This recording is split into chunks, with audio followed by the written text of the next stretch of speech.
అటు మంచిర్యాల జిల్లా కేంద్రంలోనూ గ్రూప్ 2 ఆదివారం ప్రశాంతంగా జరిగింది. ఇక పరీక్షా కేంద్రాల వద్ద పోలీసులు 144 సెక్షన్ విధించారు. మంచిర్యాల జిల్లాలో మొత్తంగా 48 పరీక్షా కేంద్రాలు ఏర్పాటు చేశారు అధికారులు. జిల్లా కేంద్రంలోని పరీక్షా కేంద్రాల్లో జిల్లా అదనపు కలెక్టర్, పరీక్షల నోడల్ అధికారి Motilal, Ramagundam police commissioner M Srinivas, IG పరిశీలించారు.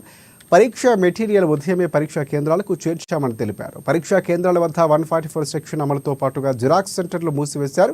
పరీక్షలు సాఫీగా జరిగేలా ముఖ్య పర్యవేక్షకులు, అభ్యర్థులు, అబ్జర్వర్లు, రూట్ ఆఫీసర్లు, ఫ్లయింగ్ స్క్వాడ్స్, అలాగే ఐడెంటిఫికేషన్ అధికారులు, పోలీసులతో బందోబస్తును ఏర్పాటు చేశామన్నారు.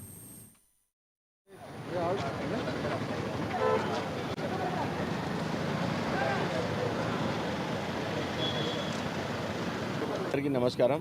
ఈరోజు మన రాష్ట్రంలో చాలా పకడ్బందీగా ఏర్పాటు చేయబడిన ఎగ్జామినేషన్స్ గ్రూప్ 2, ఈ గ్రూప్ 2కి సంబంధించి రాష్ట్ర వ్యాప్తంగా ఈరోజు రేపు ఎగ్జామ్స్ జరుగుతున్నాయి. మార్నింగ్ అండ్ ఈవినింగ్, రేపు కూడా మార్నింగ్ అండ్ ఈవినింగ్. దాంట్లో భాగంగా రామగుండం కమిషనరేట్లో టోటల్గా 15 రూట్స్ ఉన్నాయి.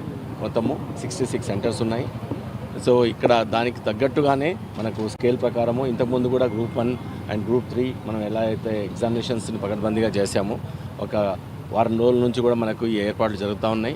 దాని తర్వాత 2-3 సార్లు టెలికాన్ఫరెన్స్, వీడియో కాన్ఫరెన్స్లు కూడా జరిగినాయి. దానిలో ఎట్లయితే స్టాండర్డ్గా మనము ఫోర్స్ని డిప్లాయ్ చేయాలో, ఏ విధంగా అయితే ఎగ్జామినేషన్ సెంటర్స్కి హైదరాబాద్ నుంచి పేపర్స్ రావాలి, అక్కడ నుంచి మళ్ళీ స్ట్రాంగ్ రూమ్స్లో పెట్టిన తర్వాత ఎస్కార్ట్తో, వెపన్తో ఉన్న ఎస్కార్ట్తో మళ్ళీ అన్ని సెంటర్స్కి వెళ్ళాలి. ఇవన్నీ పకడ్బందీగా జరిగినాయి. ఈరోజు ఆల్రెడీ అన్ని పేపర్స్ చేరుకున్నాయి.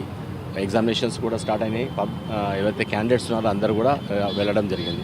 మన రామగుండం కమిషనరేట్లో 23,969 క్యాండిడేట్స్ అపీర్ అవుతున్నారు. దాంట్లో అబ్సెంటీస్ ఉండొచ్చు.